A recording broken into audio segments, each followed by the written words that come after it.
देवियों और सज्जनों नमस्कार।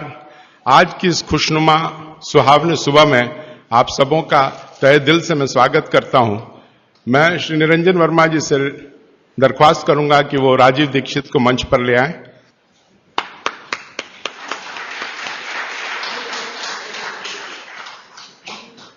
व्याख्यान से पहले मैं प्रभावती जयप्रकाश सेवा केंद्र जो इस कार्यक्रम के आयोजक हैं उनका मैं परिचय देना चाहूंगा।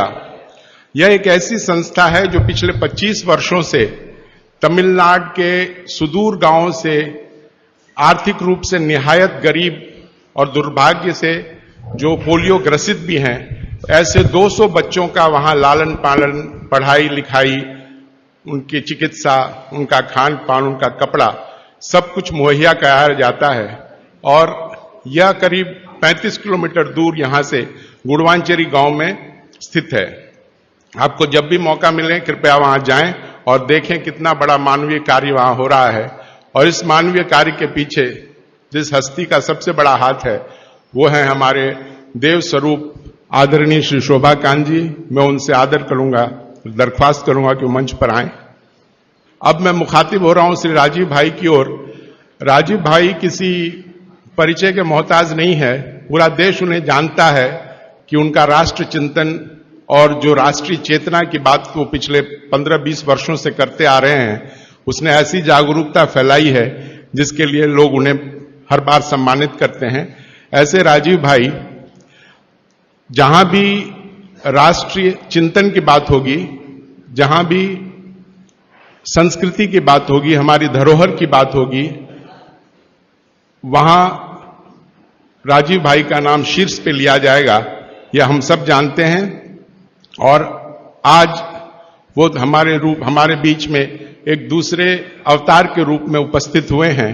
वो राष्ट्र धर्म की बात भी करेंगे, लेकिन सबसे ज्यादा बात वो करेंगे हमारे स्वास्थ्य के बारे में, क्योंकि शरीर अगर स्वस्थ रहेगा तो राष्ट्र धर्म और राष्ट्रीय चेतना हम फैला पाएंगे। इसीलिए इन्होंने एक रूप लेके हमारे बीच में वो उपस्थित हुए हैं और वो शरीर की बात करेंगे। यह शरीर जो इस सृष्टि की सबसे बड़ी देन है, इस पृथ्वी पर यह शरीर जो है वो अनमोल है। उस शरीर के बारे में हम उतना नहीं जानते जितना कि हमें जानना चाहिए। और इस शरीर के लिए बहुत सारे ऋषि मुनियों ने अपने अपने तरीके से हमें बताया है। उन्होंने अपने अनुभवों को ग्रंथों में लिखा है, लेकिन जिसे हम पढ़ नहीं पा रहे हैं। ये राजीव दीक्षित जी ऐसे हैं जिन्होंने अष्टांग संग्रह और अष्टांग हृदय जो ऋषि वाग्भट ने लिखा था, उस पर पिछले 3 वर्षों से ऐसा शोध किया है, उसमें इतनी गहन अध्ययन किया है और उन्होंने हम लोगों के बीच में उसको लाने की कोशिश की है बहुत ही सरल और सहज तरीके से, कि उन सूत्रों का अगर हम अपने जीवन में, जो कि बहुत ही सरल है, उसे अगर हम अपने जीवन में उतारें तो हम बहुत ज्यादा उम्र तक बिना किसी डॉक्टर या वैद्य के हम लोग जी सकते हैं। तो मैं अब ज्यादा नहीं बताना चाहूंगा और मैं अब ये पूरा मंच इस नए कलेवर के साथ एक नए अवतार के रूप में उपस्थित श्री राजीव दीक्षित को सौंपता हूं। उससे पहले मैं उन्हें सम्मानित करना चाहूंगा। मैं श्री बंसीलाल जी बजाज, जिन्होंने हमें मीडिया के रूप में बहुत अपने पत्रिका में बहुत ज्यादा हम महत्व पिछले 1 महीनों से, मैं चाहूंगा कि वो आए और माला द्वारा उनका स्वागत करें। श्री शोभा कांत जी शॉल उड़ाकर उनको सम्मानित करेंगे।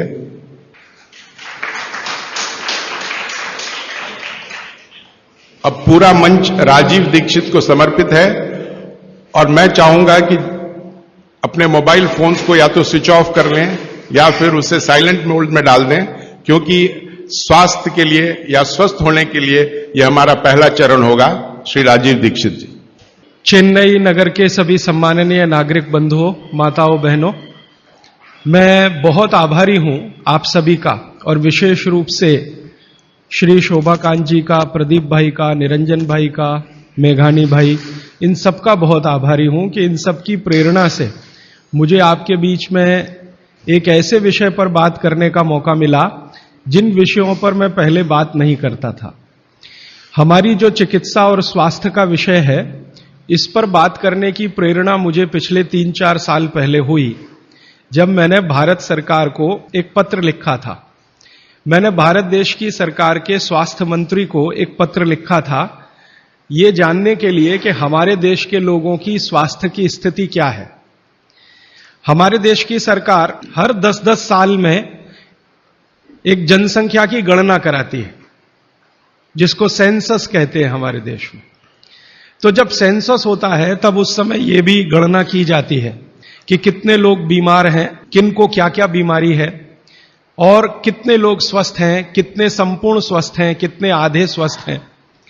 तो मैंने आज से लगभग 4 साल पहले एक पत्र लिखा था स्वास्थ्य मंत्री को, और उसमें एक ही प्रश्न पूछा था कि भारत के लोगों की स्वास्थ्य की स्थिति क्या है। तो हमारे देश के मंत्री महोदय के सचिव ने, सेक्रेटरी ने उत्तर दिया कि देश के लोगों की स्वास्थ्य की जो स्थिति है उसके लिए हम आपको पूरा डाटा भेज रहे हैं, आप उसका अध्ययन करके खुद अंदाजा लगा लीजिए। तो सरकार ने जो मुझको डाटा भेजा वो 1-2 पन्ने का नहीं था, वो काफी 600-700 पन्ने का मोटा सा एक पुलिंदा था। उसमें जो सेंसस की रिपोर्ट थी वो पूरी उन्होंने लिखी थी। वो पढ़कर मुझे बहुत परेशानी हो गई। परेशानी क्या हो गई कि उसमें उन्होंने बताया कि लगभग 112 करोड़ लोग इस देश में रहते हैं, और 112 करोड़ लोगों में स्वस्थ लोगों की संख्या गिनती की 25 से 30 करोड़ है। बस 25 से 30 करोड़ लोग ऐसे हैं इस देश में जिनको स्वस्थ कहा जा सकता है, जिनको किसी तरह का कोई रोग नहीं है, शारीरिक रूप से भी और मानसिक रूप से भी। बाकी जितने भी लोग हैं सभी को कुछ न कुछ तकलीफें हैं। जैसे भारत सरकार के विशेषज्ञों ने यह कहा कि 5 करोड़ लोग इस देश में हैं जिनको डायबिटीज है, मधुमेह है, खराब बीमारी है। दुनिया के ज्यादातर डॉक्टर कहते हैं कि यह जल्दी ठीक नहीं होने वाली बीमारी है, और यह 5 करोड़ लोगों को हो गई है। और विशेषज्ञ ये कहते हैं उस रिपोर्ट में कि अगर यही गति और रफ्तार से डायबिटीज बढ़ती गई तो अगले 2014 तक लगभग 10 से 12 करोड़ लोगों को यह होगी। फिर उस रिपोर्ट में उन्होंने कहा है कि 12 से 13 करोड़ लोग ऐसे हैं जिनको लंग्स इन्फेक्शन की भिन्न भिन्न बीमारियां हैं, जैसे दमा है, अस्थमा है, सांस फूलती है, ब्रोंकियल अस्थमा है, ट्यूबरकुलोसिस है। ऐसे 12-13 करोड़ लोग। फिर वो विशेषज्ञों की रिपोर्ट कहती है कि भारत में लगभग 15-16 करोड़ लोग हैं जिनको घुटनों का दर्द, कमर का दर्द, कंधे का दर्द, हड्डियों का दर्द, जिसको आप संधिवात कहते हैं सरल भाषा में, ये हड्डियों के जोड़ों के दर्द की बीमारियां हैं। फिर उसी रिपोर्ट में बताया गया है कि 9 से 10 करोड़ लोग हैं जिनको पेट का कुछ न कुछ तकलीफ है, जिनको पित्त की बीमारियों के द्वारा हम लोग अक्सर परिभाषित करते हैं। गैस बनना, एसिडिटी होना, अल्सर होना, पेप्टिक अल्सर होना, हाइपर एसिडिटी होना, वगैरह वगैरह। और ये सब मैं पढ़ता गया, और एक जगह लिखा हुआ था रिपोर्ट में, बहुत परेशान करने वाली बात, कि 20 से 22 करोड़ लोग हैं जिनको आंखों की कुछ न कुछ बीमारी है। या तो कम दिखता है या बिल्कुल नहीं दिखता, रात में नहीं दिखता, दिन में दिखता है तो रंग का अंतर पता नहीं चलता। हम लोग अंग्रेजी में उनको नाइट ब्लाइंडनेस या कलर ब्लाइंडनेस या ग्लूकोमा जैसी बीमारियों से परिभाषित करते हैं। और ये पढ़ते पढ़ते मैं परेशान होता गया। अंत में रिपोर्ट के आखिरी हिस्से में सरकार की तरफ से ये बताया गया था कि ये सब बीमारियां तो हैं और सरकार इनके लिए क्या क्या प्रयास कर रही है। हर साल केंद्र सरकार का बजट है इन बीमारियों को ठीक करने के लिए, वो करीब 96,000 करोड़ रुपए का है, परोक्ष और प्रत्यक्ष दोनों मिलाकर, डायरेक्ट और इनडायरेक्ट। फिर राज्य सरकारों के अलग अलग बजट हैं। उन्होंने बताया कि जैसे तमिलनाडु की राज्य सरकार का बजट 35,000 करोड़ का है, आंध्र प्रदेश की सरकार का बजट 28,000 करोड़ का है। ऐसे अलग अलग राज्यों की सरकारों का बजट है। केंद्र सरकार का बजट और राज्य सरकार का बजट दोनों मिलाकर औसतन मैंने निकाला तो लगभग 1.25 लाख करोड़ रुपए का खर्चा है सरकार की तरफ से। फिर ये पूरी रिपोर्ट पढ़ने के बाद और एक हिस्सा है रिपोर्ट का कि भारत की सरकार कहती है कि विभिन्न बीमारियों का इलाज करने के लिए इस देश में जो डॉक्टरों की संख्या है, जो रजिस्टर्ड हैं, वो 23 लाख हैं। MBBS, MD, MS, BAMS माने आयुर्वेद के, और प्लस BHMS होम्योपैथी के, तीनों विधाओं के, होम्योपैथी, आयुर्वेद और एलोपैथी तीनों मिलाकर सरकार कहती है कि 23 लाख डॉक्टर हैं जो रजिस्टर्ड हैं। अब 23 लाख डॉक्टर और लगभग 70 से 75 करोड़ मरीज, या बल्कि 80 करोड़ मरीज, तो मैंने हिसाब निकाला कि एक डॉक्टर कितने लोगों का इलाज कर सकता है। अगर ईमानदारी से कोई डॉक्टर सवेरे से शाम तक, सवेरे 7 बजे से शाम 7 बजे तक क्लिनिक में काम करे तो ज्यादा से ज्यादा 50 लोगों को वो देख सकता है। अब 23 लाख डॉक्टर हैं और 50 का उसमें गुणा कर दो तो बीमारों की संख्या और जिनका इलाज हो पा रहा है उनकी संख्या में जमीन आसमान का अंतर है। फिर मैंने एक दूसरा पत्र लिखा और मैंने स्वास्थ्य मंत्री को यह कहा कि ये डॉक्टरों की संख्या तो पर्याप्त नहीं है बीमारों का इलाज करने के लिए। क्या सरकार की ऐसी कोई योजना है कि डॉक्टरों की संख्या बढ़ाई जाए? तो मंत्री के यहां से पत्र आ गया कि भारत की सरकार और राज्य की सरकारों ने अब तक जितने डॉक्टर्स बनाए हैं इनको बनाने में करीब 10 लाख करोड़ से ज्यादा का खर्च हो चुका है। अगर ये संख्या हम दुगनी करें तो 20 लाख करोड़ रुपए हमें चाहिए। सरकार के पास इतना धन उपलब्ध नहीं है, इसलिए ये व्यवस्था कैसे आगे बढ़ेगी मालूम नहीं। फिर मैंने भारत सरकार को याद दिलाया कि भारत सरकार ने एक अंतर्राष्ट्रीय समझौता किया हुआ है जिसमें कई देश शामिल हैं और वो समझौते का टाइटल है 2014 तक सभी स्वस्थ। भारत में सन 2014 तक सभी को स्वस्थ हो जाना है, ये सरकार का समझौता है। तो 2014 तक कैसे होने वाला है?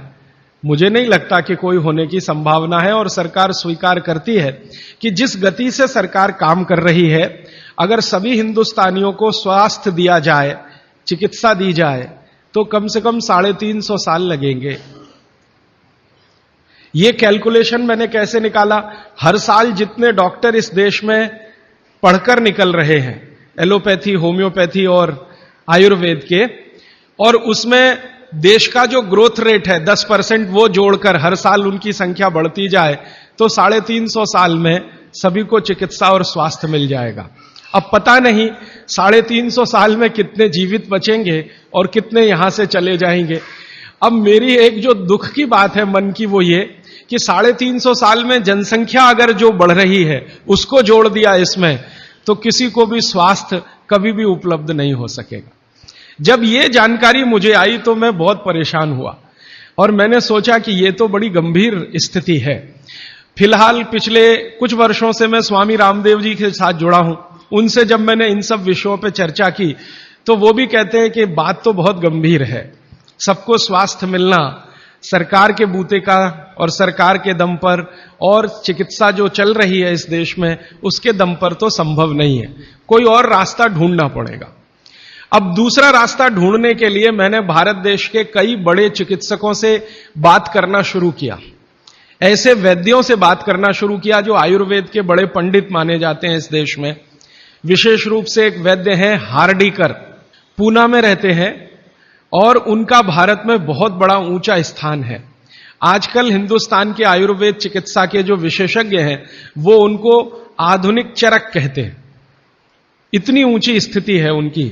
हार्डीकर जी की उम्र उनकी लगभग 85 वर्ष हो चुकी है। मैंने हार्डीकर जी से कहा कि भारत की चिकित्सा की जो स्थिति है वो ये है, सरकार कहती है, आप क्या मानते हैं? तो उन्होंने कहा कि भारत में किसी को भी सरकार के भरोसे चिकित्सा कभी नहीं मिल सकती। अगर कोई व्यक्ति चाहे तो अपनी चिकित्सा स्वयं करे तभी रास्ता खुलेगा और कोई रास्ता नहीं। हार्डीकर जी ने एक दिन मुझे कहा कि तुम जानते हो 200 साल पहले हिंदुस्तान में लोग बीमार नहीं थे इतने। तो मैंने कहा आप कैसे कहते हैं? उन्होंने कहा स्टैटिस्टिक्स देख लो, आंकड़े देख लो। तो 200 साल पहले के भारत के लोगों के चिकित्सा और स्वास्थ्य के आंकड़े मैंने इकट्ठे किए जो अंग्रेजों की सरकार के द्वारा तैयार किए गए थे, क्योंकि उस समय भारत में अंग्रेजों की सरकार चलती थी।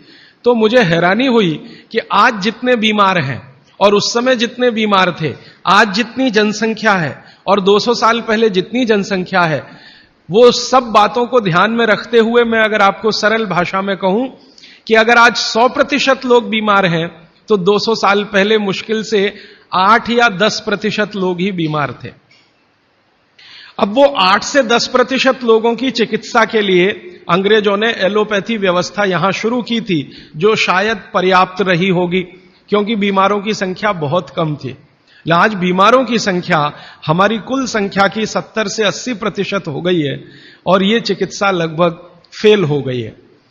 पिछले 60 वर्षों में आजादी के बाद आप सब जानते हैं, सरकार भी मानती है इस बात को कि जितना विकास हुआ है एलोपैथी चिकित्सा का, जितने डॉक्टर बढ़े हैं, जितनी दवाएं बढ़ी हैं, जितने हॉस्पिटल्स बढ़े हैं, जितनी सुविधाएं बढ़ी हैं, उतनी बीमारियां कई गुना गति से बढ़ गई। अब न हॉस्पिटल पर्याप्त हैं न डॉक्टर पर्याप्त हैं।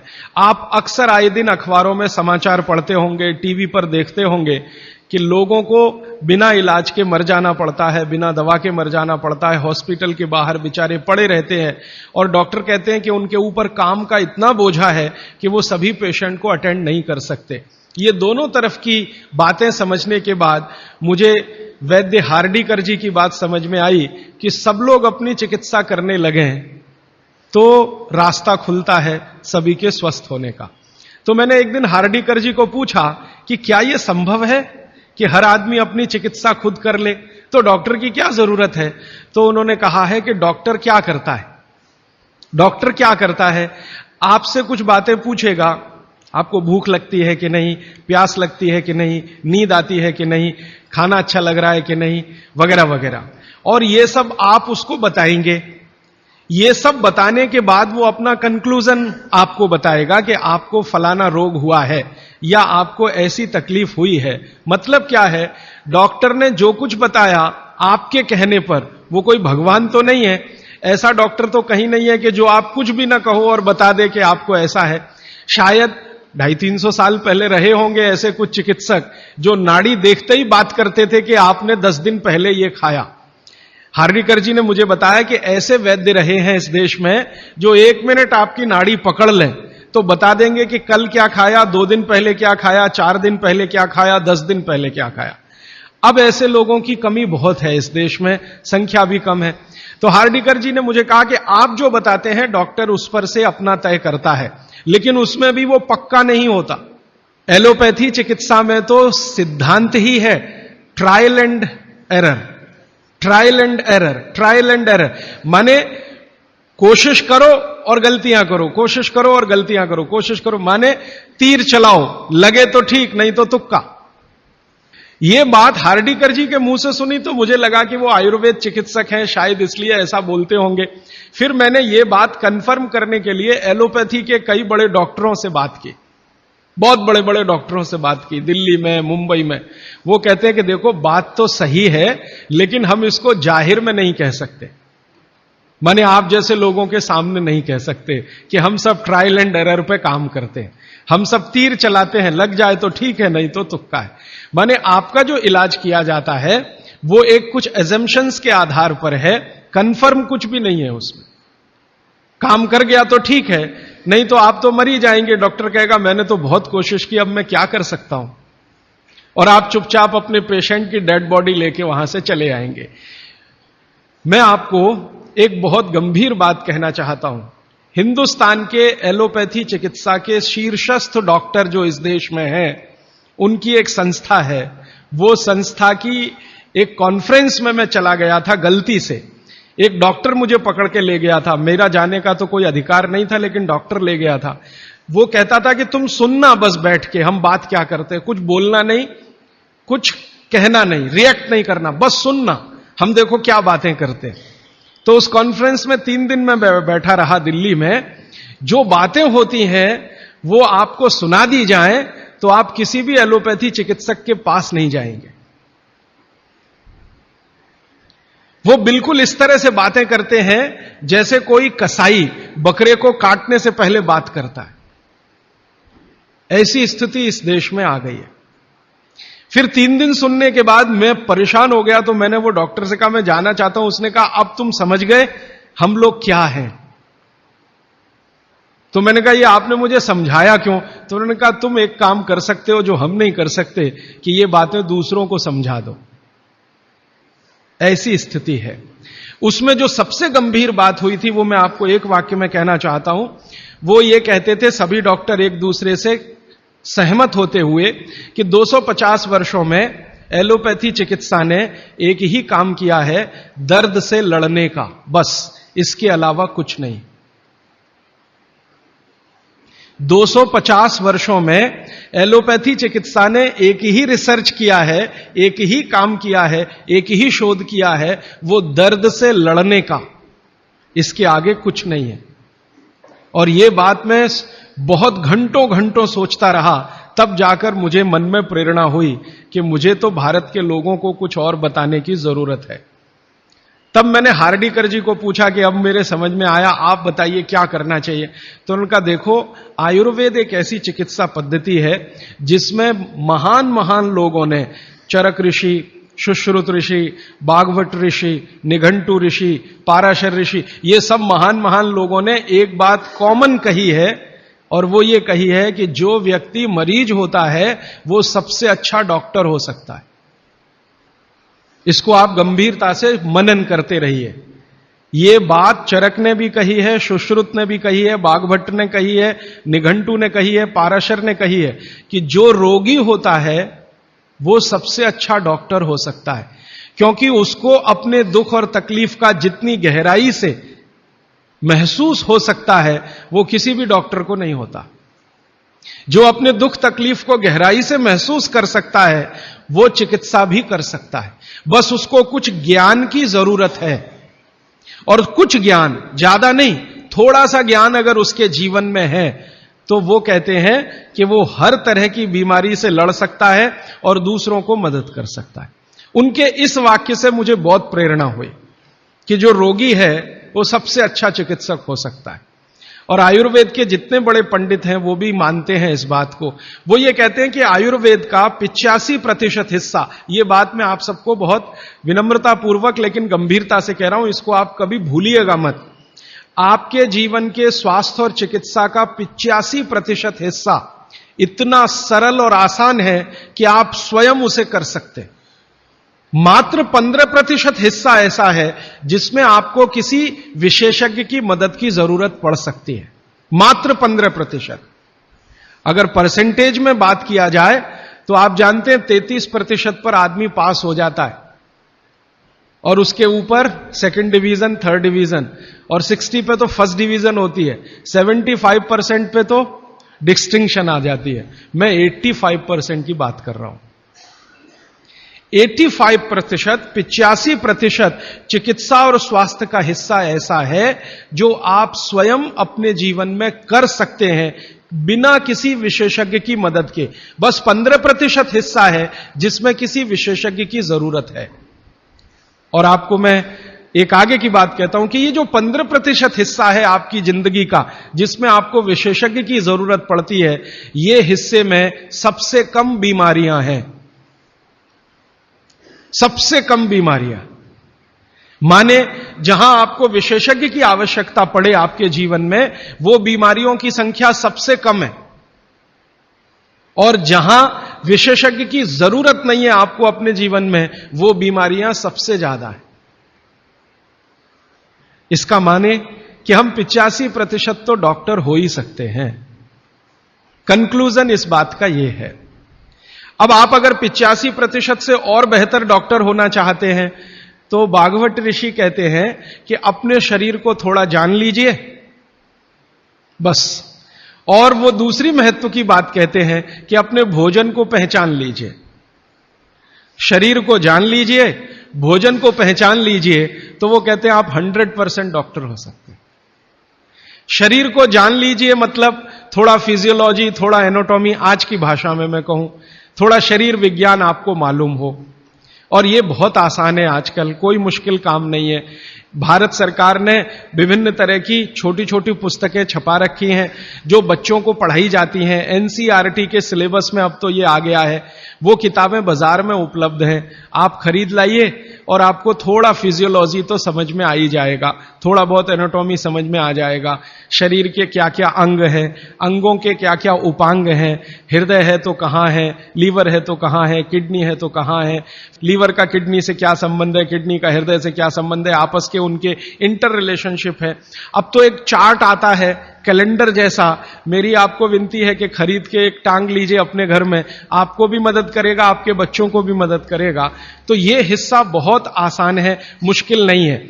बस इसमें जो मुश्किल हिस्सा है वो ये कि शरीर के अंगों के और उपांगों के जो नाम हैं वो जो भाषा में दिए गए हैं वो आपको थोड़ा कम समझती है, तो आप आयुर्वेद वाला ले लीजिए, वो आसानी से समझ में आएगा, उनके आपस के संबंध वगैरह वगैरह। मैं इस विषय पर ज्यादा नहीं जाना चाहता क्योंकि ये उपलब्ध है आपके सामने, और इसमें ज्यादा बात करूंगा तो समय खर्च होगा। आपको सिर्फ संकेत कर रहा हूं कि आज आप चाहें तो आज, नहीं तो एक दो दिन में कुछ ऐसी पुस्तकें फिजियोलॉजी एनाटॉमी की खरीद लें, नहीं तो एक कैलेंडर चार्ट आता है वो ले लें, 2-3 कैलेंडर के चार्ट आते हैं वो ले लें। अभी सरकार ने एक 12 कैलेंडर का चार्ट निकाला है, बहुत ही सरल भाषा में है, बहुत आसान है, उसको घर में टांग कर पलटते रहें, देखते रहें। ज्यादा से ज्यादा 8-10 दिन आप देखेंगे, आपको समझ में आ जाएगा लीवर क्या है, हृदय क्या है, किडनी क्या है, आपस के इनके फंक्शंस क्या है। ये बात भागवत जी कहते हैं कि थोड़ा शरीर को जान लो और भोजन को पहचान लो। अब उसमें आगे उन्होंने एक सूत्र लिखा है संस्कृत में कि शरीर को जानना अगर है तो ठीक है, इसको जरा और समझिएगा, शरीर को जानना है तो ठीक है, लेकिन भोजन को पहचानना सबसे ज्यादा जरूरी। माने उनका कहना यह है कि शरीर को जान लें तो ठीक है, नहीं जाने तो भी भोजन को तो पहचान लें।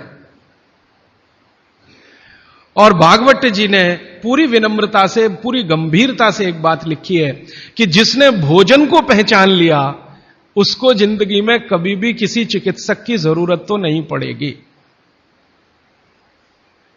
अब भोजन को पहचान लिया माने रसोई घर को पहचान लिया, सीधी सी बात है।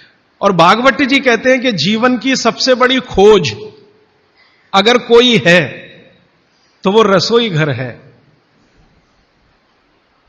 और वो कहते हैं कि सबसे बड़ा विज्ञान अगर कोई है तो ये रसोई घर का विज्ञान है, जिसको भोजन विज्ञान कहें या पाक शास्त्र कला कहें, जो भी बात आप कहना चाहें। वो ये कहते हैं कि इससे बड़ी खोज पूरी दुनिया में हुई नहीं और अगले हजारों साल होगी नहीं। इतनी गहरी बात वो कहकर चले गए यहां से। वो कहते हैं कि पिछले हजारों साल में हुई नहीं भोजन से ज्यादा रिसर्च, और अगले हजारों साल में होगी नहीं। और मैं अपने अनुभव से और आप खुद अपने अनुभव से ये बात कह सकते हैं कि दुनिया में भोजन और रसोई पर सबसे ज्यादा रिसर्च अगर कहीं हुई तो भारत में हुई, और अगले हजारों साल भी होगी तो भारत में ही होगी। क्यों? दूसरे देशों में भोजन ही नहीं है, रिसर्च क्या करेंगे? हो भोजन तब तो रिसर्च करें। आप में से बहुत सारे लोग यूरोप गए होंगे, अमेरिका गए होंगे, आप देखिए भोजन क्या है उनके पास, ले दे के एक पाव रोटी और डबल रोटी। अब वो आलू से खा लो या प्याज से खा लो, प्याज से खा लो कि आलू से खा लो, उसको बीच में काट के प्याज भर लो या प्याज बगल में रख के खा लो। उसको पिज्जा कह दो, बर्गर कह दो, हॉट डॉग कह दो, कोल्ड डॉग कह दो, वो प्रिपरेशन तो एक ही है ना। और वो प्रिपरेशन है मैदे का, मैदे को सड़ाकर बनाया हुआ। इसके अलावा उनके पास कुछ है नहीं जिसको फूड स्टफ कहा जाए, माने सॉलिड भोजन, मुख्य भोजन कहा जाए, वो उनके पास एक ही है, पाव रोटी डबल रोटी। उसको वो मछली से भी खा सकते हैं, गाय के मांस से भी खा सकते हैं, बकरे के मांस से भी खा सकते हैं, या वगैरह वगैरह कहीं से कुछ भीख में मिल गया, दाल चावल वगैरह, तो उसके साथ खा सकते हैं, वो सब भीख में मिला हुआ है, उनके यहां कुछ होता है नहीं। मैं आपको एक छोटी सी जानकारी देना चाहता हूं। एक बार एक विदेशी व्यक्ति से मेरा झगड़ा हो गया, एक जर्मनी का व्यक्ति था, उससे झगड़ा हो गया। झगड़ा कुछ इस बात का था कि भारत महान है कि जर्मनी महान है। ये जर्मनी के लोगों को आप जानते हैं, थोड़ा शॉविनिज्म बहुत है, खराब शब्द है शॉविनिज्म, लेकिन मैं इस्तेमाल कर रहा हूं। वो कहते हैं हम श्रेष्ठ हैं, दुनिया में हमसे बड़ा कोई नहीं, हम सर्वश्रेष्ठ हैं वगैरह वगैरह। हिटलर भी यही कहता था। तो उसकी महानता की हवा निकालने के लिए मैंने उससे कुछ सवाल कर लिए, तो परेशान हो गया, लेकिन जर्मनी की असलियत सामने आ गई। मैंने उसको पूछा तुम्हारे देश में क्या होता है? गन्ना होता है, गन्ना, शुगर केन? तो उसने कहा नहीं होता। आम होता है? आम नहीं होता। केला होता है? नहीं होता। चीकू होता है? नहीं होता। संतरा होता है? नहीं होता। मौसम्मी होती है? नहीं होती। वो बहुत परेशान हो गया, तो कहने लगा देखिए मिस्टर राजीव दीक्षित, कोई भी मीठी चीज मेरे देश में नहीं होती। अब बात आगे करिए। कोई भी मीठी चीज मेरे देश में नहीं होती। एक वाक्य में उसने खत्म कर दिया। फिर मैंने कहा अच्छा चलो, मीठी चीज नहीं कड़वी चीज पूछते हैं। मेथी होती है? मेथी? मेथी तो मीठी नहीं है। तो मेथी होती है? उसने कहा नहीं होती। पालक होता है? नहीं होता। चुकंदर होता है? नहीं होता। फिर थोड़ी देर में परेशान हो गया, कहने लगा हरे पत्ते की कोई चीज मेरे देश में नहीं होती। तो मैंने कहा फिर होता क्या है? तो उसने कहा दो ही चीजें हैं, एक तो आलू होता है और एक प्याज होती है। तो आलू को प्याज में मिला के खा लो या प्याज को आलू में मिला के खा लो, और कुछ नहीं होता।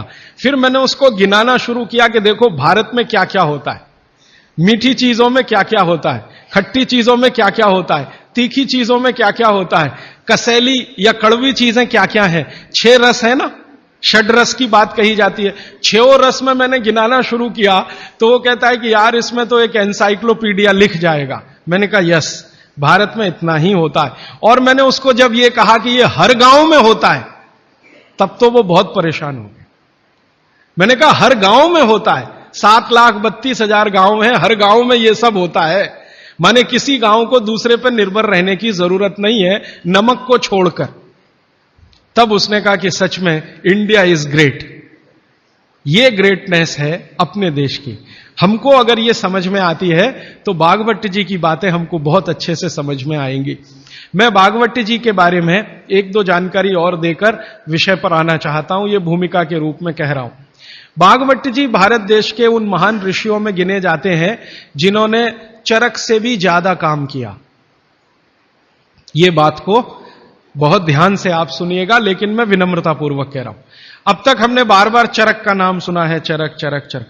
भागवत जी चरक के शिष्य थे और चरक ने जितने साल काम किया उससे 1.5 गुना ज्यादा काम भागवत जी का है।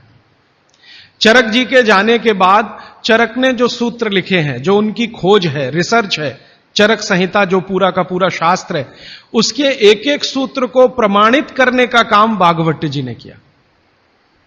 प्रमाणित करने का मतलब ऑब्जर्वेशन करना, फिर जैसा रिजल्ट है वैसा ही प्राप्त करना। जैसे चरक ऋषि ने कहा ये खाने से ये होता है, मान लो उन्होंने एक स्टेटमेंट कर दिया कि ये वस्तु खाने से ये होता है। भागवत जी ने उसको प्रमाणित करने में 25 साल लगा दिए, 20 साल लगा दिए, 30 साल लगा दिए, और जब तक देख नहीं लिया तब तक उसको लोगों को कहने लायक नहीं माना। हमारे आयुर्वेद चिकित्सा शास्त्र के जो विशेषज्ञ हैं वो ये मानते हैं कि चरक जो थे महापंडित थे, बहुत ऊंचे स्थान के व्यक्ति थे, लेकिन भागवत जी थे वो साधारण आदमियों के चिकित्सक थे। इसका मतलब क्या है? इसका मतलब यह है कि चरक ने जो बातें बहुत गहराई से और गूढ़ शब्दों में कही हैं, भागवत जी ने उनको बहुत सरल करके साधारण लोगों की समझ में आए वैसा प्रस्तुतिकरण कर दिया है। भागवत जी की ये 2 पुस्तकें अष्टांग हृदयम और अष्टांग संग्रहम पढ़ने के बाद मुझे लगा कि मैंने चरक को पढ़ लिया, सुश्रुत को पढ़ लिया, निघंटु को पढ़ लिया, सबको पढ़ लिया, क्योंकि उन्होंने सबका निचोड़ डाल दिया उसमें। और वो ये कहते हैं कि अब मैंने जो तैयार कर दिया है अष्टांग हृदयम या अष्टांग संग्रहम, ये आम आदमी के लिए है। वो चाहे तो इसका पालन करे और अपने जीवन में मेरी तरह से सुखी और निरोगी रहे। भागवत जी 135 वर्ष तक जिंदा रहे और उनके शिष्य बताते हैं कि उन्होंने इच्छा मृत्यु को धारण किया। माने उनकी इच्छा हो गई थी कि अब बहुत दिन जिंदा रहने से कोई फायदा नहीं है, तो मृत्यु को वर्ण किया। ऐसे पंडित आदमी, इतनी कमांड अपने शरीर पर। और वो ये कहते हैं जब मृत्यु को जा रहे थे तो उनके शिष्य कह रहे थे कि परेशान हम हो जाएंगे, आप चले जाएंगे। उनका कोई परेशानी नहीं है, ये शरीर छोड़ूंगा, दूसरा धारण करूंगा। जैसे तुम शर्ट बदलते हो मैं बदल लूंगा, लेकिन अब मुझे जाना चाहिए, इस शरीर का सीमा हो गया है। ऐसे व्यक्ति जिन्होंने मृत्यु को धारण किया अपनी इच्छा से, उन्होंने जो कुछ अपने जीवन में किया है वो 2 ही पुस्तकों में सारा समाहित है, तीसरी कोई पुस्तक उन्होंने लिखी नहीं। और वही दोनों पुस्तकों में कुल मिलाकर 7,000 सूत्र हैं। 7,000, 2 पुस्तकों में कुल मिलाकर 7,000 सूत्र हैं। सभी सूत्र संस्कृत में हैं, ये तो आप जानते ही हैं, क्योंकि उस जमाने में हिंदी थी नहीं, तमिल थी नहीं, तेलुगु थी नहीं, ज्यादा से ज्यादा संस्कृत ही थी या प्राकृत थी। तो संस्कृत में उन्होंने सब कुछ लिखकर छोड़ दिया। वही सूत्र मैं पिछले कई वर्षों से पढ़ता रहा, 4-5 वर्षों से तो बहुत ज्यादा पढ़ रहा हूं। जब से मुझे मन में ये बात आई, पढ़ता रहा। और हमारा जो अभियान है, जो पूरे देश में हम चलाते हैं स्वदेशी के लिए, उससे ये बहुत गहराई से जुड़ा है। क्योंकि हमारे अभियान में अब तक हम ये बात करते थे ना कि घर में पेप्सी कोला, कोका कोला मत लाओ क्योंकि विदेशी पेय है। फिर मैं ये भी कहता था ये पीने लायक नहीं है, टॉयलेट क्लीनर है। बहुत साल पहले मैं बोल के गया था चेन्नई में। अब सरकार ने भी मान लिया है कि टॉयलेट क्लीनर है और वैज्ञानिकों ने सिद्ध कर दिया है कि टॉयलेट क्लीनर है। तो ये बातें हम स्वदेशी अभियान में जोड़कर चलते थे। जब मुझे पता चला कि इसी स्वदेशी अभियान का एक बड़ा हिस्सा है, पेप्सी कोका कोला भारत से धन लूटकर अमेरिका ले जा रहा है, ऐसे एलोपैथी चिकित्सा की दवाएं बनाकर कंपनियां उससे भी ज्यादा लूट कर ले जा रहे। एक अमेरिकन कंपनी है, उसका नाम है प्रॉक्टर एंड गैम्बल। उसकी बैलेंस शीट मैंने देखी तो उनका मुनाफे का प्रतिशत 20,000 है, माने 20,000% प्रॉफिट कमा रहे हैं वो भारत में। पेप्सी कोका कोला तो 1000% पे काम कर रहे हैं, प्रॉक्टर एंड गैम्बल 20,000% पे काम कर रहा है। एक अमेरिकन कंपनी है एली लिली, उनका प्रॉफिट परसेंटेज 35,000 है, 35,000% मुनाफा कमा रहे हैं वो भारत में। तो ध्यान में आया कि विदेशी कंपनियां पेप्सी कोका कोला बेचकर जितना धन कमा रही हैं, उससे कई गुना ज्यादा एलोपैथी की दवाएं बेचकर कमा रही हैं। और उस धन को कमाने में भारत के चिकित्सक उनकी थोड़ी मदद कर रहे हैं, क्योंकि वो उन्हीं दवाओं का प्रिस्क्रिप्शन लिख रहे हैं जो ये कंपनियां बेच रही। मैंने बहुत सारे चिकित्सकों से यह पूछने का लगातार प्रयास किया है कि आप इसी कंपनी की दवाएं क्यों लिखते हैं। मान लो एक चिकित्सक है, बहुत पैसे वाला है, प्रॉक्टर एंड गैम्बल की ही दवाएं लिखता है। बंबई में मैंने ये ज्यादा काम किया। और एक है वो एली लिली की ही लिखता है, एक है सेंडोज की ही लिखता है, एक सीबागाइगी की ही लिखता है। तो पता चला कि उनका कमीशन फिक्स है। ये खराब शब्द बोलने के लिए आप मुझे माफ करेंगे, डॉक्टरों का कंपनियों से कमीशन फिक्स है। माने कमीशन जो कंपनी ज्यादा देगी वो उसका प्रिस्क्रिप्शन लिखेंगे। इसका मतलब यह है कि उनको आपकी चिकित्सा से कोई लेना देना नहीं है, उनको अपने कमीशन की चिंता है। और वो कमीशन खाकर ऐसी दवाएं भी लिखेंगे आपको जो जरूरत नहीं है, गैर जरूरी है। अक्सर आपने देखा है कि एक साथ कोई डॉक्टर का प्रिस्क्रिप्शन है, 18-20 गोलियां लिखी हुई हैं, 4 सुबह 4 दोपहर 4 शाम 4 रात गोलियां ऐसे खिलाते हैं जैसे सब्जियां खाएं हम। और वो तो कहते हैं कि सब्जी वब्जी खाओ ही मत, गोलियां ही खाते रहो। हाँ, विटामिन बी के लिए भी गोली खा लो, विटामिन सी के लिए भी गोली खा लो, विटामिन ए के लिए भी गोली खा लो, और गोली से भी ज्यादा इंजेक्शन लगवा लो। और अब तो उन्होंने पता नहीं क्या क्या सब बना दिया। माने जो प्रकृति हमें दे रही है उसके चक्कर में न फंस के ये गोलियों के चक्कर में फंसो, ताकि कंपनी का माल बिके, ताकि उनका भी कमीशन बढ़े। ये पूरे देश में चल रहा है, कहीं ज्यादा कहीं कम। मैं आपको विनम्रतापूर्वक यह कहने आया कि जिस चिकित्सक को भगवान मानकर आप उसके पास जाते हैं, पैसे भी देते हैं, फीस भी देते हैं, लेकिन वो दवा आपको देता है कमीशन के आधार पर कि ज्यादा कमीशन है तो ये दवा लिखनी है, नहीं तो नहीं लिखनी। और भारत की सरकार बिल्कुल भी फेल हो चुकी है इस कमीशन खोरी को रोकने में। और मेडिकल काउंसिल ऑफ इंडिया के पास ऐसा कोई कार्यक्रम नहीं है कि डॉक्टरों की कमीशन खोरी पर वो कंट्रोल कर सके। जो शपथ लेकर डॉक्टर निकल रहे हैं उसके ठीक उल्टे काम वो अपने जीवन में कर रहे हैं। एक शपथ उनको दिलाई जाती है, वो शपथ लेकर निकलते हैं, उसमें बड़ी बड़ी बातें हैं, लेकिन जीवन ठीक उसका उल्टा है। तो ये सब बातों को ध्यान में रखकर मुझे ऐसा लगा कि भागवत जी की बात जो वो कहते हैं कि 85% जो जीवन की चिकित्सा है वो हर व्यक्ति स्वयं कर सकता है, 15% के हिस्से में विशेषज्ञ की जरूरत है। तो मुझे लगा कि जो 85% है वो तो जानो। और वो जानने के लिए 5-6 साल जो काम किया मैंने, उसमें से कुछ सूत्र मैंने निकाले।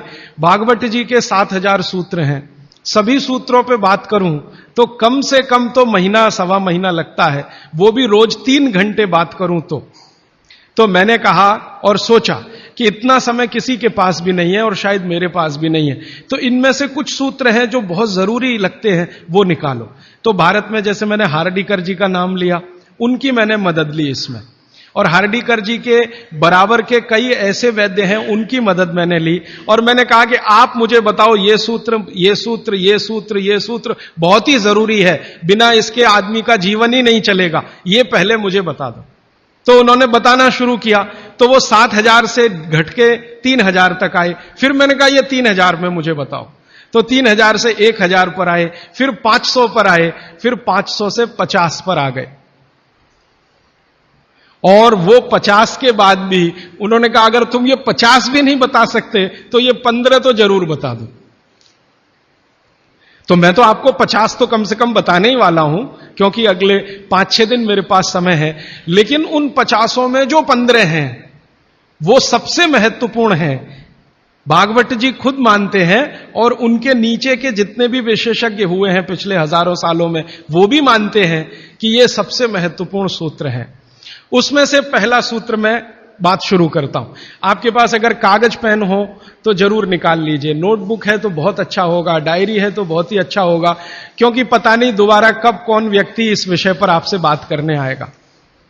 और अगर नहीं है कागज पेन कॉपी तो भी चिंता मत करिए, क्योंकि मैंने पिछले कुछ वर्षों में काम करते करते ये सूत्रों को किताब में भी लिख डाला है। मैंने किताब बना दी है, भागवत संहिता जो है, माने भागवत जी की अष्टांग हृदयम और अष्टांग संग्रम, इनके सूत्रों को कलेक्ट करके सेलेक्ट करके 3 भाग में एक पुस्तक बनाई है, पार्ट 1, पार्ट 2, पार्ट 3, अष्टांग हृदयम, भाग 1, भाग 2, भाग 3। मूल लेखक भागवत जी हैं, मैंने सिर्फ सिलेक्शन किया है और सिलेक्शन के साथ आज के हिसाब से उसको थोड़ा विश्लेषित किया है। जैसे मैं एक उदाहरण दूं तो आपको मेरी बात समझ में आए। भागवत जी ने एक सूत्र लिखा, अब मैं संस्कृत में बात नहीं करूंगा क्योंकि समय बढ़ जाएगा। एक सूत्र उन्होंने लिखा कि भोजन को बनाते समय, इसको माताएं बहनें सब बहुत ध्यान से सुने, पुरुष भी सुने तो अच्छा है। भोजन को बनाते समय पवन का स्पर्श और सूर्य का प्रकाश अगर नहीं मिला, किसको? भोजन को।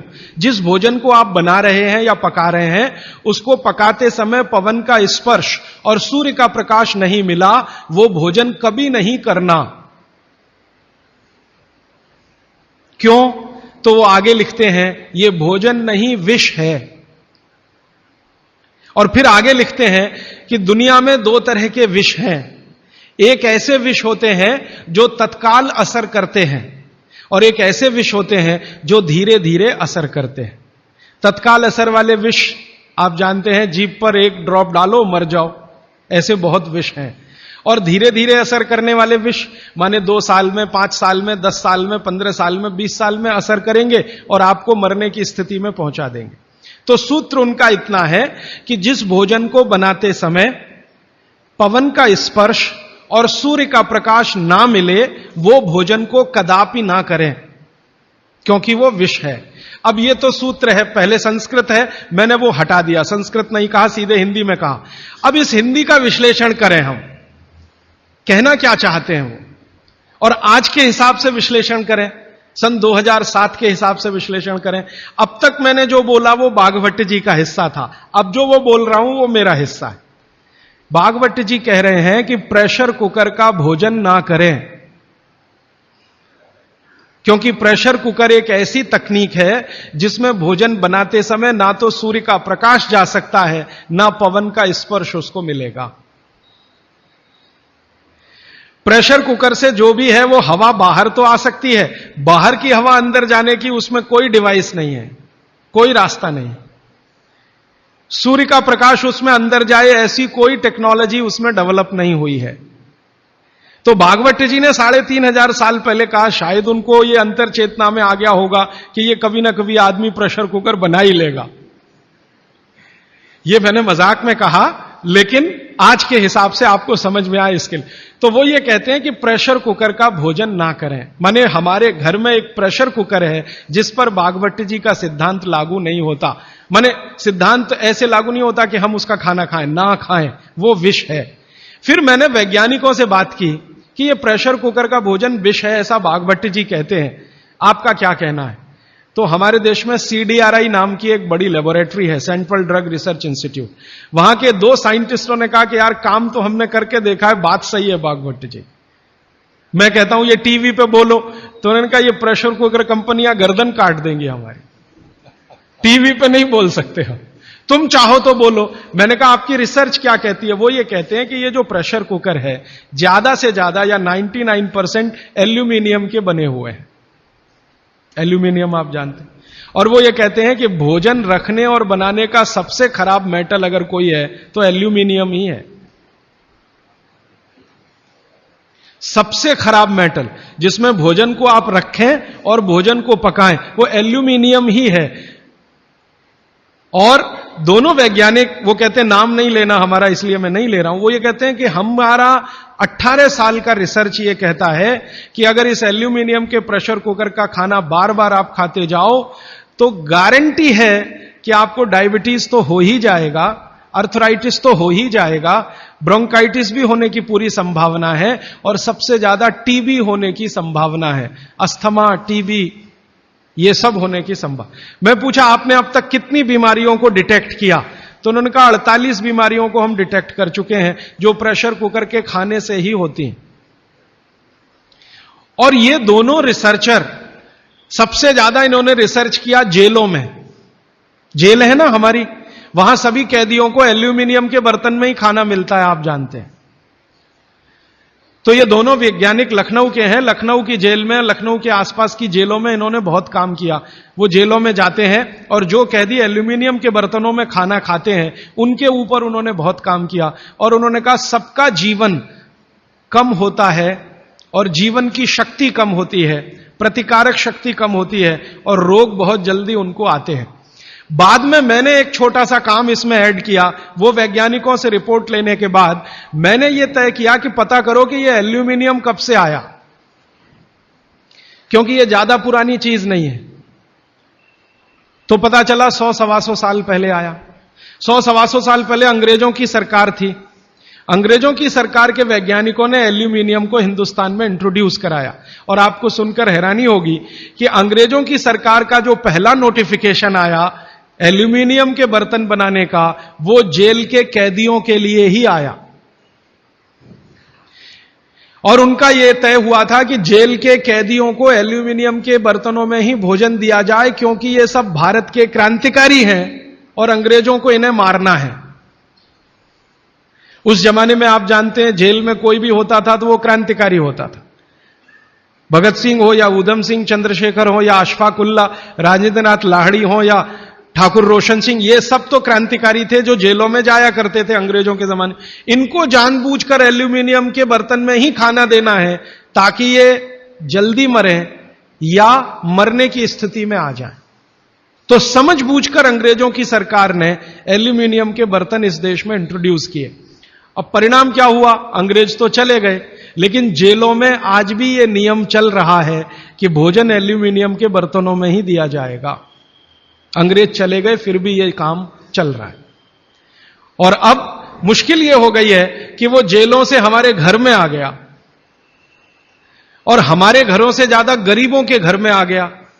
ज्यादा गरीब लोगों के भोजन तो सारे एल्यूमिनियम के बर्तनों में ही बन रहे हैं और वो बेचारे बिना जाने बूझे ट्यूबरकुलोसिस और अस्थमा जैसी बीमारियों के शिकार हो रहे हैं। तो भागवत जी का सूत्र तो बहुत सरल है, सिंपल है कि जो भोजन को बनाते समय सूर्य का प्रकाश या पवन का स्पर्श ना मिले वो भोजन कभी नहीं करना। मैंने उदाहरण के लिए आपको समझा दिया कि प्रेशर कुकर का भोजन नहीं करना क्योंकि ये जहर है। एक और चीज है अपने घर में, रेफ्रिजरेटर। रेफ्रिजरेटर भी एक ऐसी वस्तु है, एक ऐसी डिवाइस है, एक ऐसी टेक्नोलॉजी है जिसमें सूर्य का प्रकाश नहीं जा सकता, पवन का स्पर्श भी नहीं हो सकता। और एक तीसरी चीज है अपने घर में, माइक्रोवेव ओवन। इसमें भी सूर्य का प्रकाश नहीं जा सकता, पवन का स्पर्श नहीं हो सकता। मतलब सीधा सा यह है कि आधुनिक तकनीकी से बनी हुई चीजें जो हमारे घरों में आई हैं पिछले 15-20 वर्षों में, भागवत जी के अनुसार इनमें रखा हुआ पकाया हुआ भोजन विष है, तो ना करें। नहीं तो क्या होगा? आप कहेंगे जी हम तो करेंगे, हम तो छोड़ नहीं सकते प्रेशर कुकर को, हम तो छोड़ नहीं सकते रेफ्रिजरेटर को, हम तो छोड़ नहीं सकते माइक्रोवेव ओवन को, क्योंकि इसमें भोजन से समय बचता है। मेरा बहुत सारी माताओं और बहनों से तर्क हुआ है, वो ये कहते हैं कुकर में खाना बनाने से समय बचता है। तो मैं उनसे पूछता हूं ठीक है समय बचता है, तो बचे हुए समय का क्या करती हैं?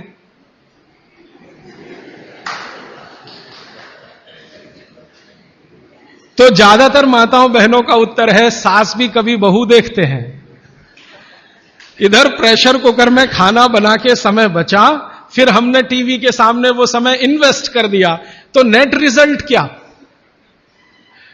और फिर मैं जब उनको समझाता हूं कि ये जो आपने आधा घंटा या 1 घंटा समय बचाया भोजन पकाने में, ये आपका घंटों घंटों हॉस्पिटल में खराब कराएगा। तब 2 घंटे रोज के हिसाब से मान लो बचा लिया, और साल भर में आपने 700-800 घंटे बचा लिए, कल्पना करो।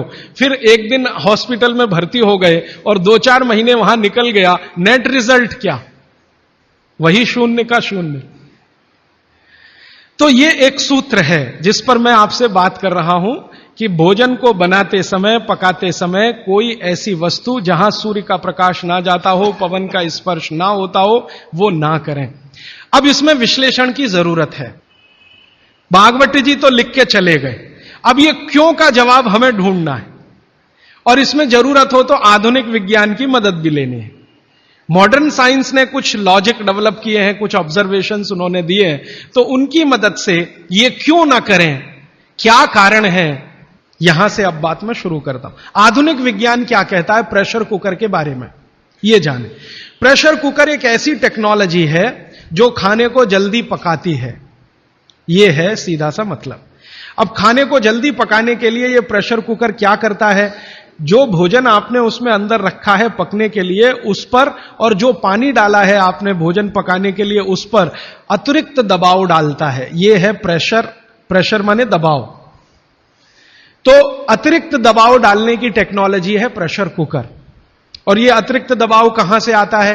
प्रेशर कुकर में आपने दाल डाली, ऊपर से पानी डाला, थोड़ा हल्दी मसाले डालकर बंद करके रख दिया। अब उसमें वो एक सीटी लगा दी। वो सीटी लगाई, यही सबसे खतरनाक चीज है पूरे प्रेशर कुकर के। सीटी ना लगाएं तो आपका प्रेशर कुकर आपके लिए अच्छा है। सीटी लगाते ही क्या करता है, पानी गर्म होगा। आप जानते हैं पानी गर्म होने से वाष्पीकरण शुरू होता है, वेपराइजेशन शुरू होता है।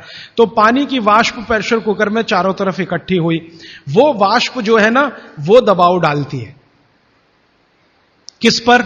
दाल पर, चावल पर, सब्जी पर।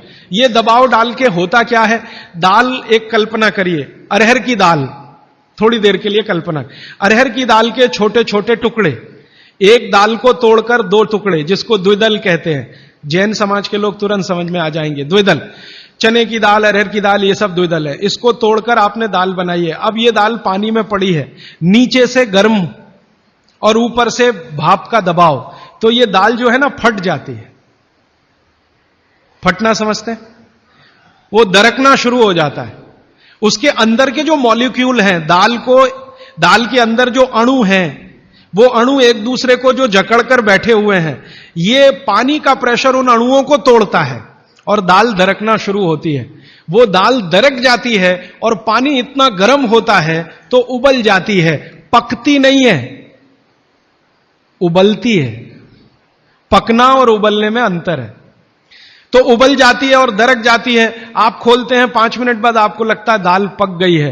पक नहीं गई है, वो थोड़ी सॉफ्ट हो गई है, नरम हो गई है, क्योंकि नीचे से गर्मी पड़ी, ऊपर से प्रेशर पड़ा वाष्प का। वो पकी नहीं है,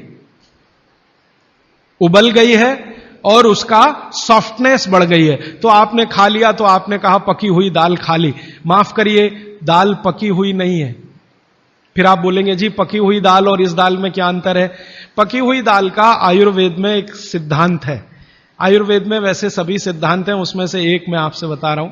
आयुर्वेद चिकित्सा यह कहती है कि जिस वस्तु को खेत में पकने में जितना ज्यादा समय लगता है, जिस वस्तु को पकने में खेत में जितना ज्यादा समय लगता है, भोजन रूप में पकने में भी उसको ज्यादा समय लगता है।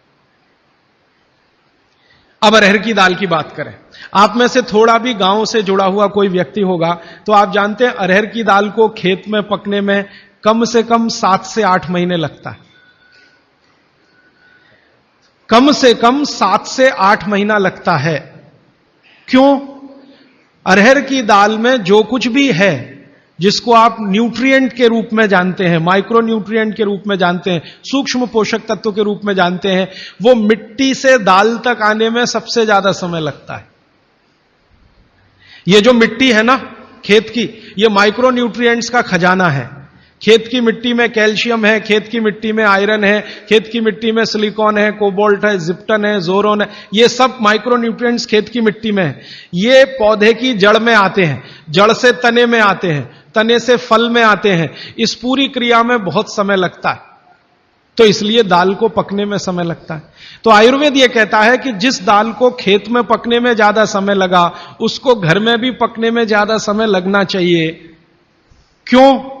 ये जो माइक्रो न्यूट्रिएंट्स धीरे धीरे एब्जॉर्ब हुए हैं दाल में, खींच कर आए हैं दाल में, इनको डिसॉल्व होने में भी धीरे धीरे ही समय लगेगा। आप दाल क्यों खाना चाहते हैं? आप दाल खाना चाहते हैं प्रोटीन के लिए। प्रोटीन कहां से आएगा? ये जो माइक्रो न्यूट्रिएंट्स का कलेक्शन दाल में इकट्ठा है, इनके टूट जाने पर, बिखर जाने पर, तो वो बिखरने और टूटने में उसको देरी लगने वाली है, क्योंकि आने में देरी लगी है। यह प्रकृति का सिद्धांत है, आयुर्वेद का नहीं कहना चाहिए, प्रकृति का सिद्धांत है। बच्चे को पेट के अंदर गर्भाशय में विकसित होने में समय लगता है। दुनिया में हर चीज को विकसित होने में समय लगता है, जल्दी कुछ नहीं होता। इसलिए दाल भी जल्दी नहीं पकती, बच्चा भी जल्दी नहीं होता। सभी चीजों में यह है, प्रकृति का नियम है। और प्रकृति का दूसरा नियम है कि जिन चीजों को पकने में, बड़ा होने में ज्यादा समय लगा है, उनको डिसॉल्व होने में भी ज्यादा समय लगेगा। और दाल जब डिसॉल्व होगी तब उसके प्रोटीन्स आपको मिलेंगे भोजन में।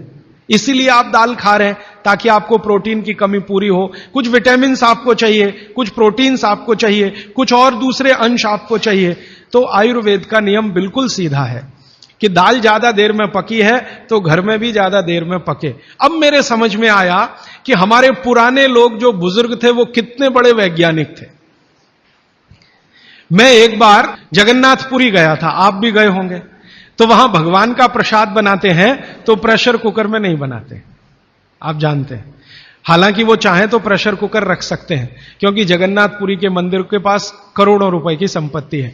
तो मैंने मंदिर के महंत को पूछा कि ये भगवान का प्रसाद, माने वहां दाल और चावल मिलता है प्रसाद के रूप में, वो मिट्टी की हांडी में क्यों बनाते हैं? आप में से जो भी गए हैं जगन्नाथपुरी, आप जानते हैं वो मिट्टी की हांडी में दाल मिलती है और मिट्टी की हांडी में चावल मिलता है, या खिचड़ी मिलती है, जो भी मिलता है प्रसाद के रूप में। तो मैंने महंत को पूछा कि आप ये मिट्टी की हांडी में ही क्यों बनाते हैं? तो उसने एक ही वाक्य कहा, मिट्टी पवित्र होती है। तो ठीक है, पवित्र होती है, ये हम सब जानते हैं। लेकिन वो जो नहीं कह पाया महंत, वो आपको मैं कहना चाहता हूं कि मिट्टी न सिर्फ पवित्र होती है, बल्कि मिट्टी सबसे ज्यादा वैज्ञानिक होती है। क्योंकि हमारा शरीर मिट्टी से बना है, मिट्टी में जो कुछ है वो शरीर में है, और शरीर में जो है वो मिट्टी में है। हम जब मरते हैं ना और शरीर को जला देते हैं तो 20 ग्राम मिट्टी में बदल जाता है पूरा शरीर। 70 किलो का शरीर, 80 किलो का शरीर मात्र 20 ग्राम मिट्टी में बदल जाता है, जिसको राख कहते हैं। और इस राख का मैंने विश्लेषण करवाया एक लेबोरेटरी में, तो उसमें कैल्शियम निकलता है, फास्फोरस निकलता है, आयरन निकलता है, जिंक निकलता है, सल्फर निकलता है, 18 माइक्रो न्यूट्रिएंट्स निकलते हैं मरे हुए आदमी की राख में। ये सब वही माइक्रो न्यूट्रिएंट्स हैं जो मिट्टी में है। इन्हीं 18 माइक्रो न्यूट्रिएंट से मिट्टी बनी है, यही 18 माइक्रो न्यूट्रिएंट शरीर में है जो मिट्टी में बदल जाता है। तो महंत का कहना कि मिट्टी पवित्र है, वो बहुत वैज्ञानिक स्टेटमेंट है। बस इतना ही है कि वो उसको एक्सप्लेन नहीं कर सकता। एक्सप्लेन क्यों नहीं कर सकता? आधुनिक विज्ञान उसने नहीं पढ़ा या उसको मालूम नहीं है। लेकिन आधुनिक विज्ञान का रिजल्ट मालूम है, पवित्रता। रिजल्ट उसे मालूम है, विश्लेषण नहीं मालूम। वो हमारे जैसे मूर्खों को मालूम है। मैं अपने को उस महंत की तुलना में मूर्ख मानता हूं। क्यों? क्योंकि मुझे यह विश्लेषण करने में 3 महीने लग गए, वो बात 3 मिनट में समझा दिया कि मिट्टी पवित्र है। तो ये मिट्टी की जो पवित्रता है, उसकी जो माइक्रो न्यूट्रिएंट्स की कैपेसिटी या कैपेबिलिटी है, उसमें से आई है। तो मिट्टी में दाल आई है, दाल आपने पकाई है, तो वो महंत कहता है कि मिट्टी पवित्र है, इसलिए हम मिट्टी के बर्तन में ही दाल पकाते हैं। भगवान को पवित्र चीज ही देते हैं, अपवित्र चीज भगवान को नहीं दे सकते। अच्छा, मैं वो दाल ले आया और भुवनेश्वर लेके गया, पुरी से भुवनेश्वर। भुवनेश्वर में CSIR का एक लेबोरेटरी है, council of science and industrial research का लेबोरेटरी है, जिसको रीजनल रिसर्च लेबोरेटरी कहते हैं। तो वहां ले गया, कुछ वैज्ञानिकों से कहा ये दाल है, उन्होंने कहा हाँ हाँ ये पुरी की दाल है। मैंने कहा इसका विश्लेषण करना है, इस दाल में क्या है। तो उन्होंने कहा यार ये तो बड़ा मुश्किल काम है, 6-8 महीने लगेगा। मैंने कहा ठीक है फिर भी। तो उन्होंने कहा हमारे पास पूरे इंस्ट्रूमेंट नहीं है, हमारे पास जो जो चाहिए वो नहीं है, आप दिल्ली ले जाओ तो बेहतर है। तो मैंने कहा दिल्ली ले